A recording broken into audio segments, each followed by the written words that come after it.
We have a mayor who cut the budget of the fire department in California by over $17 million.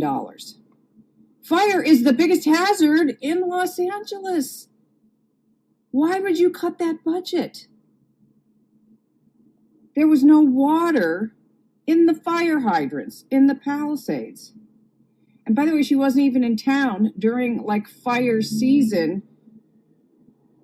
A completely stupid trip to Ghana, completely unnecessary, on taxpayer funds. Maybe stop doing those trips and fund the fire department.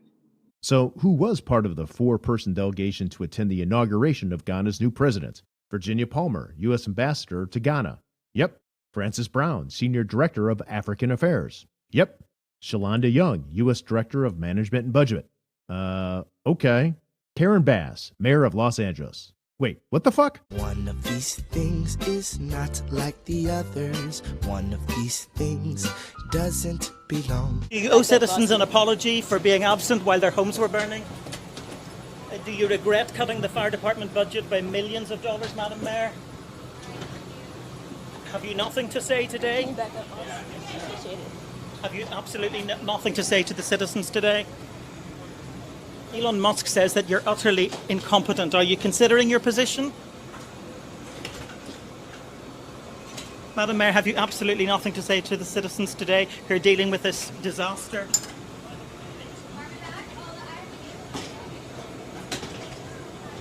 No apology for them?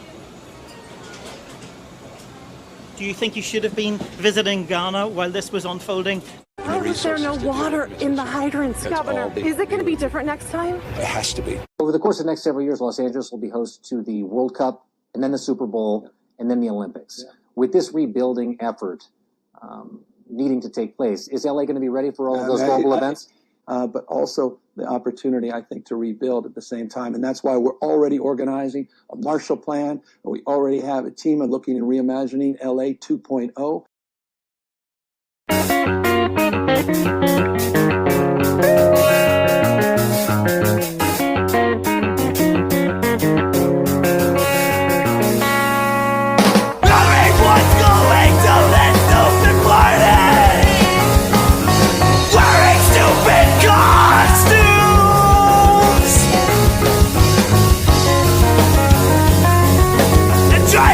My name is Ted Ross, Chief Information Officer at the City of Los Angeles.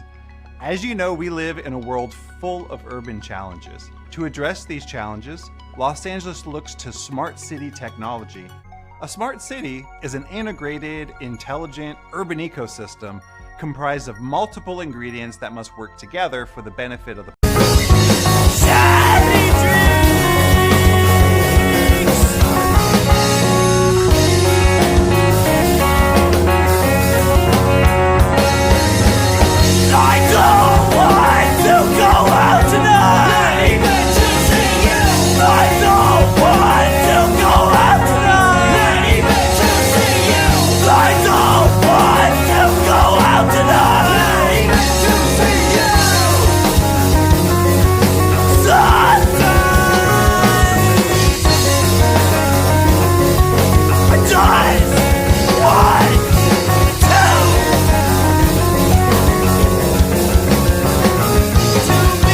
What is a 15-minute city? 15-minute cities are basically where bigger cities are divided up into smaller sections or neighbourhoods. It means everything people need, like shops, gyms and bars, are all within a 15-minute walk or cycle.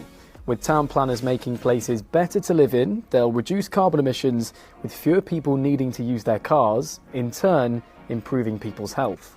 Creepy local authority bureaucrats would like to see your entire existence boiled down to the duration of a quarter of an hour. When government forces you into something, a way of living, when has it actually ever worked out? The answer is never. Can anyone think of an example where the government forced you to do something and it worked out? Lockdowns, that was fun. But conspiracy theorists are saying this is a government's plot to put us all back into lockdown.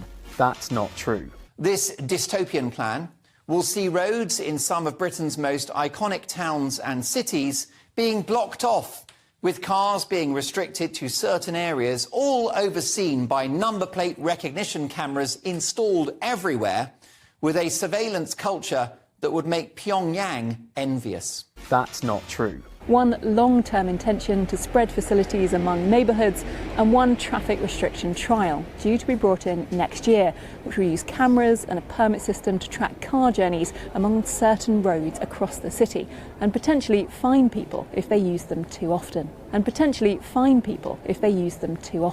But I can understand it because they're not listening to us, and that's where the anger's coming in.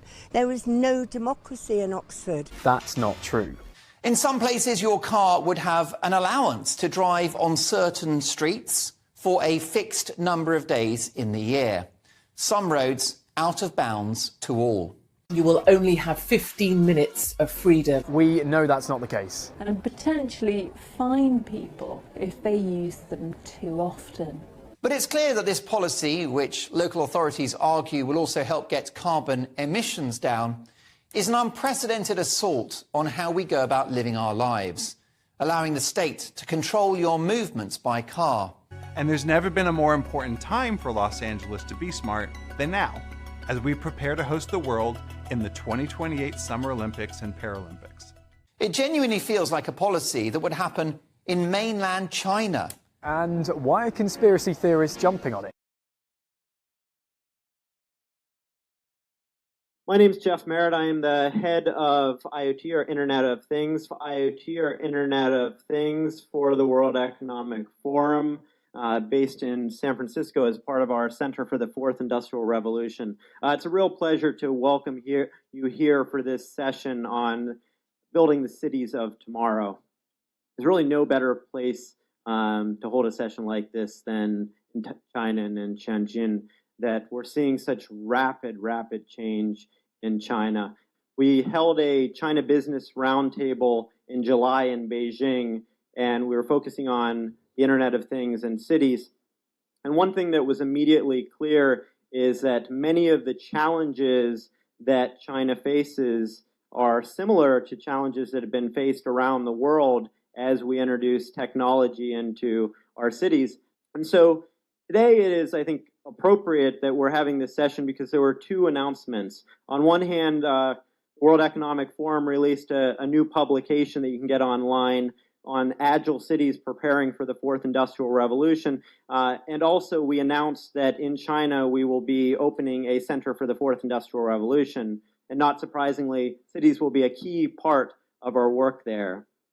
The Smart City Expo, for 3 days every year, brings together the entire global ecosystem for smart cities, providing city leaders the knowledge and the confidence they need to implement new solutions for tomorrow.